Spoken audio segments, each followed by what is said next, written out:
Hi friends, எல்லோரும் எப்படி இருக்கீங்க? நம்ம வெற்றிகரமாக 2வது பேட்ச் ஆட்டுக்குட்டி செம்மறி ஆட்டுக்குட்டிகளை விற்பனை பண்ணிவிட்டு 3வது பேட்சுக்கும் கிட்டத்தட்ட தயாராகிட்ருக்கோம்.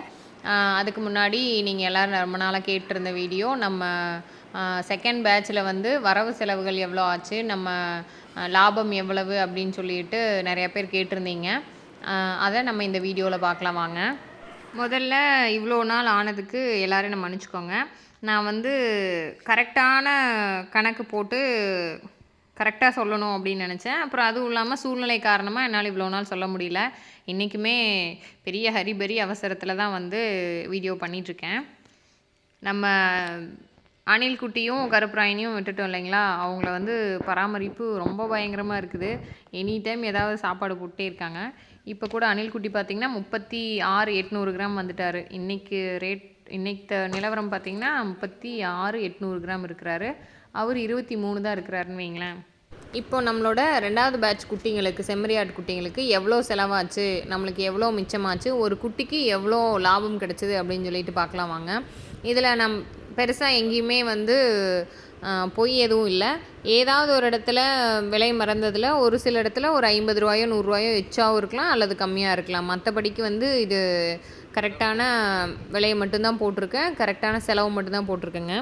நம்ம டிசம்பர் 22ஆம் தேதி 2023 வருஷம் வாங்கியிருந்தோம். கரெக்டாக மே 25ஆம் தேதி நம்ம சேல் பண்ணிட்டோம். 5 மாதம் வளர்ப்பு. நம்ம பக்ரீத்துக்கு தான் நம்மளுக்கு அதை பற்றி ஃபஸ்ட்டு தெரியல, பக்ரீத்துக்காக தான் வளர்த்துனோம். ஃபஸ்ட்டு குட்டிகள் எவ்வளோ ஆச்சு அப்படின்னு பார்த்திங்கன்னா 40 குட்டிகள் 6,200 ரூபாய்க்கு வாங்கியிருந்தோம். 2,48,000க்கு வாங்கியிருந்தோம். அந்த அன்னையோட ட்ராவல் மட்டுமே பார்த்திங்கன்னா 2,000 ரூபாய் ஆகிடுச்சுங்க. நம்ம தீவனம் முதல்ல குட்டி வாங்கிட்டு வந்து முதல் தீவனம் போடும்போது 6,000 ரூபாய்க்கு வாங்கியிருந்தோம். முதல் வாரத்துலேயே திருப்பியும் கொஞ்சம் தேவைப்பட்டுச்சு அப்படின்னு சொல்லிட்டு ஒரு 1,850 ரூபாய்க்கு வாங்கியிருந்தோம். அப்புறம் 2வது தீவனம் பர்ச்சேஸ் பார்த்திங்கன்னா 10,880 ரூபாய்க்கு வாங்கியிருந்தோம்.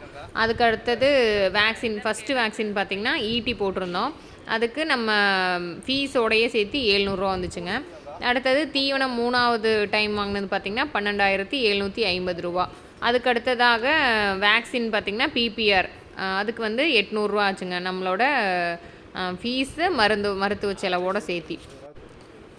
அடுத்தது பார்த்திங்கன்னா லூஸ் மோஷன் ஆகி உடம்பு சரியில்லாமல் போச்சு பார்த்திங்களா ஒரு டைமில். அப்போது அந்த மெடிசனு, அதுக்கப்புறம் ட்ராவலு அப்படி இப்படின்னு சொல்லிட்டு ஒரு 2,500 ரூபா ஆகிடுச்சுங்க. 4வது டைம் தீவனம் பார்த்திங்கன்னா 20,650 ரூபா.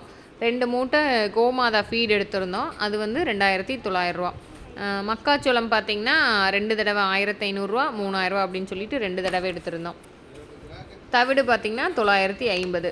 லிவர் டானிக் வந்து புரோட்டானிக் எஸ்ஸில் வந்து 1,650 ரூபாய்க்கு ஒரு தடவையும், அதுக்கப்புறம் ஹிமாலயாவில் ஒரு டைமும், இன்னொன்று ஒரு டைமும் 1,500 ரூபாய்க்கு வாங்கியிருந்தோம். மினரல் மிக்ஸ் பார்த்திங்கன்னா 1000 ரூபாய்க்கும், உப்பு 200 ரூபாய்க்கும். தீவனம் கடைசி டைமில் கொஞ்சம் பத்தாமல் போயிடுச்சு. அப்போது 2 தடவை போய் பர்ச்சேஸ் பண்ணோம். அது வந்து 5,900 ரூபாய்க்கும் 6,500 ரூபாய்க்கும் வாங்கியிருந்தோம். அதுக்கப்புறம் மொத்தமாக அப்ராக்சிமேட்டாக பார்த்திங்கன்னா கோதுமை அரிசியும் வந்து ஒரு 5,000 ரூபாய் இருக்குங்க. புண்ணாக்கு ஒரு தடவை ஒரு 800 ரூபாய்க்கு வாங்கியிருந்தோம். துவரம் பொட்டு பார்த்திங்கன்னா ஒரு தடவை தனியாக எடுத்திருந்தோம், அது வந்து 1,450 ரூபாய்க்கு இருந்துச்சு. அப்புறம் நம்ம முடிஞ்ச வரைக்கும் பூச்சி மருந்து பார்த்திங்கன்னா அது மிகப்பெரிய தப்புன்னே சொல்லலாம்.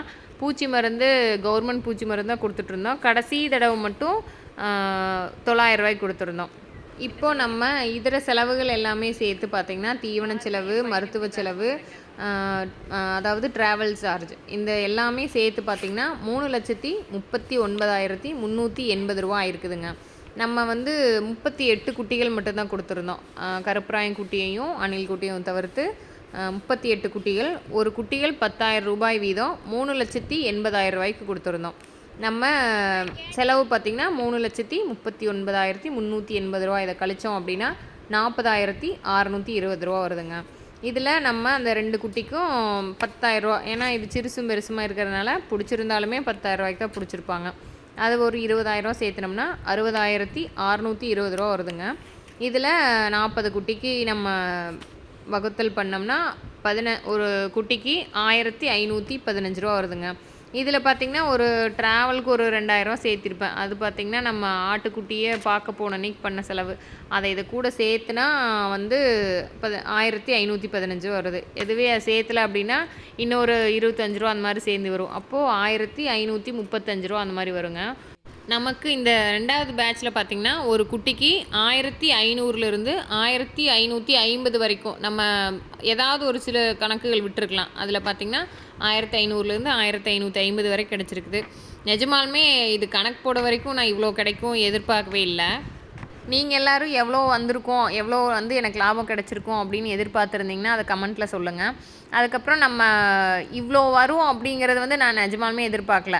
ஏன்னா நான் ஒரு ரூ. 1000 அந்த மாதிரி தான் கிடைக்கும்னு நினச்சிட்டு இருந்தேன். அப்புறம் உட்காந்து ஒரு ஒரு சின்ன சின்ன விஷயத்தையும் கணக்கு போட்டு பார்த்ததுக்கப்புறம் தான் தெரிஞ்சுது, இவ்வளோ கிடைச்சிருக்குது அப்படின்னு சொல்லிட்டு. எனக்கு இதுவரைக்கும் போதுமானதா தான் இருந்துச்சு. நம்ம வந்து லாபம் எதிர்பார்க்கறது தான் மனித இயல்பு.